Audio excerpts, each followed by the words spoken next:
Hello again. In part 1 of this series, I gave you all the terminology you need to know to name any technique that a colour belt should know. And in this video, I'll show you how to put the terminology together in the correct order to name any technique in full. Because every technique should have a unique name that describes it in full without any ambiguity. So let's start with hand techniques first. The technique description is made up of the type of technique and the technique specification. For hand techniques, the type of technique can be a punch, strike, thrust or block. But there are many ways to do a punch or a strike, etc. So we need to identify the technique specification to describe how the technique's performed. The technique specification can be a description of its direction, for example, upward, downward, inward or outward. An example is upward block, olyo maki, or inward strike, hanuro terigi. Or it can be the position of the tool in relation to the body, for example, front, back, side, side front and side back. For example, front punch, up chirigi, side front block, yobap maki, or side strike, yop terigi. When the direction or the tool position is not applicable or not useful to describe the technique, then a special name can be given to describe the technique. For example, angle punch, gyokcha chirigi, or circular block, tolimyo maki. There are also cases where there is no technique specification given, but by specifying the tool used helps to describe how the technique should be performed. For example, for a thrust, by specifying the tool as a side elbow means that it's a side elbow thrust, yok palkup tulgi, which can only be performed in one way.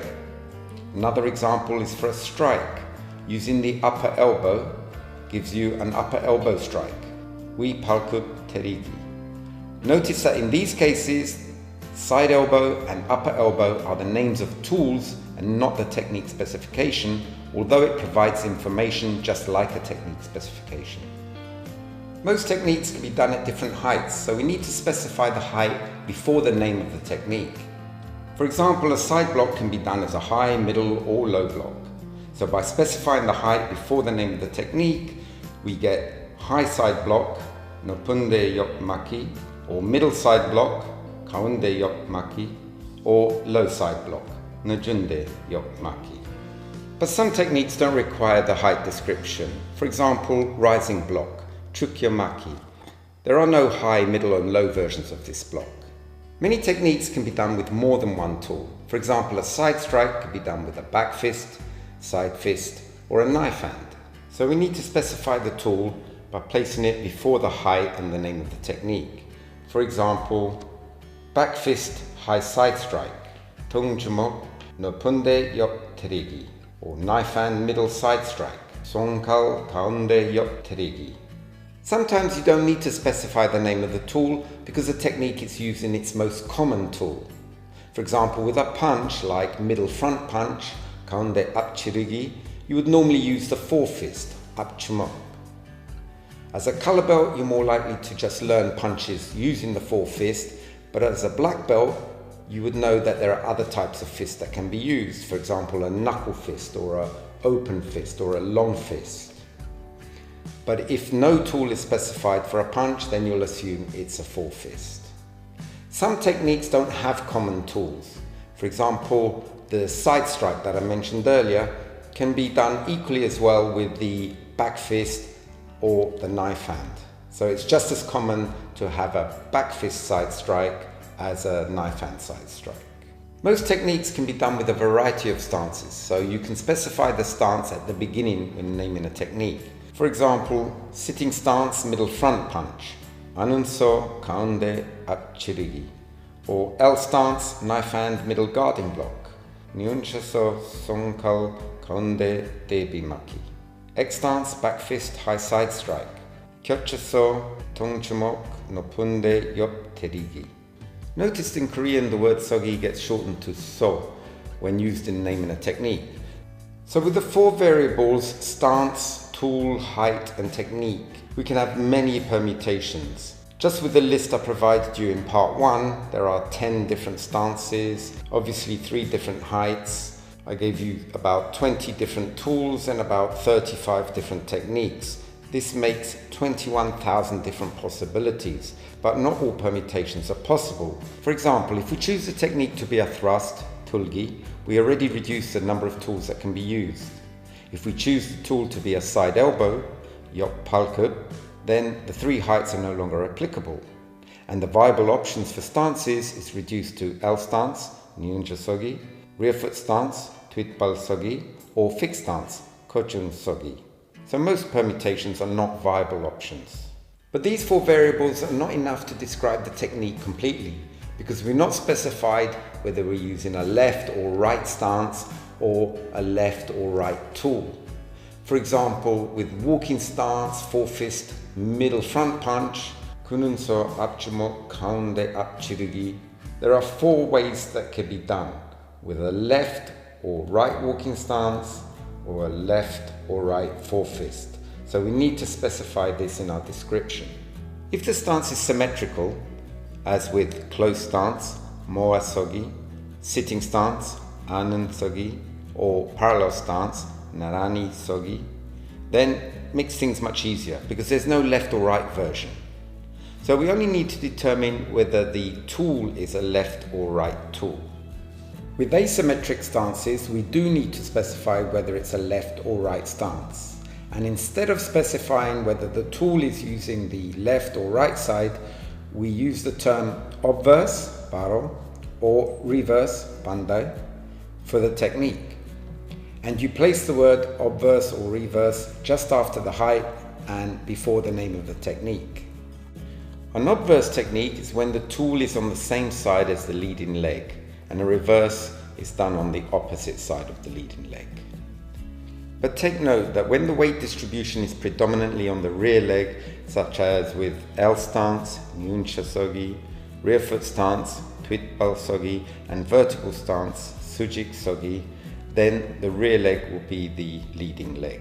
Watch my video on obverse-reverse techniques for a more detailed description. Some tools are symmetric, such as twin fist, sang chumok, or twin side elbow, sang yop palka. So there's no need to specify whether the tool is using the left or right side with symmetric stances, or whether the technique is an obverse or reverse technique with asymmetric stances. Now let's look at the way we name kicking techniques. With kicks there are no stances, so all we need to specify is whether we're kicking with the left or right side. Then we name the tool, then the height of the kick, and then the technique, which is in this case a type of kick. But in the Taekwondo encyclopedia, the tool is rarely mentioned in kicking techniques, and there are 2 reasons for this. One is that for many kicks, there is only one tool that can be used. For example, outward vertical kick, bakuro sewa chagi, can only use foot sword, palkal, and hooking kick, golcha chagi, can only use side instep, yop paldun. The second reason is that even if the kick can use a variety of tools, the encyclopedia recommends to use the common tool, which usually is the one that does more damage to the target. The common tool for the various kicks are as follows.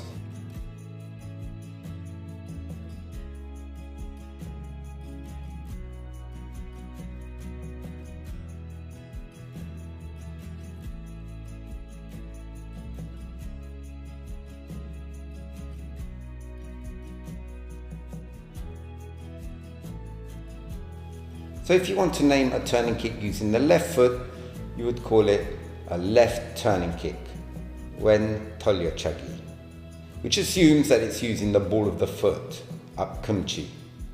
But if you're using an alternative tool like instep, paldung, then you would call it a left instep turning kick, when paldung tolyo chagi. The encyclopedia doesn't actually give any examples of naming kicks in this way, but it just makes sense that it's done this way if you were to name the tool. It's following the same rules as the hand techniques. Many kicks can be done at all 3 heights. For example, side piercing kick, yapcha chirigi.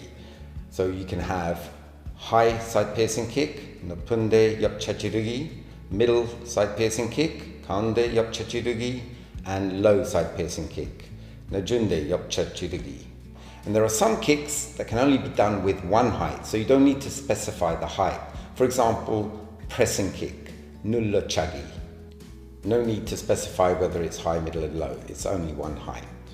Now the rules for naming a flying technique. The Korean word for flying is twinyo. Flying techniques don't have any stances, so the rule for naming flying techniques is going to be very similar to naming a kicking technique.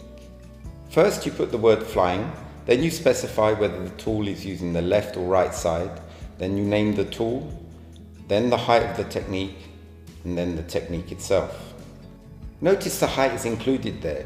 Although most of the time you don't need to mention the height for flying techniques, sometimes it does make a difference the way the technique is performed. For example, a flying knife hand high outward strike, twinyo wen songal nopunde bakuro terigi.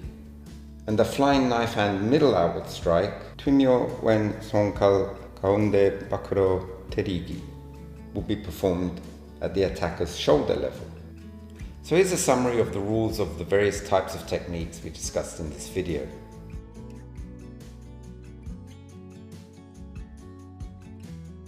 In this video I've explained how to name a technique, but I've ignored the way you move into the technique. For example, you can do a technique stepping forwards, backwards, turning left or right, or double stepping forwards or backwards, and all this can be added to the description of the technique, but it's a little bit more complicated how to do this, so maybe I'll make another more advanced video another time. Now, with all the terminology that you've learnt in part 1 and with the rules that you've learnt in this video, part 2, you're now equipped to name any technique in all of the patterns from Chonji-tul to Chungmu-tul. Although it's a good exercise to do this, it's already been done by Master Benizovic from New Zealand. He did a second-degree thesis many years ago where he explained the rules for naming a technique, very similar to what I've explained in this video, and he's also gone ahead and named every single technique from Chonji-tul to Tongil-tul in English and in Korean. So if you're interested in reading that thesis, I'll add the link to the thesis in the description below. Another thesis on the subject was written by Henry Savalampi, who I believe was from Finland. He did a very detailed study for his master's thesis. It's a lot more detailed than what I covered today, so if you're interested in reading that thesis, I'll put a link to it in the description below. Now in my next video, I'll be giving you some more terminology, not for Taekwondo techniques, but for terminology that every color belt should know on other things. So please join me for that. See you next time. Bye.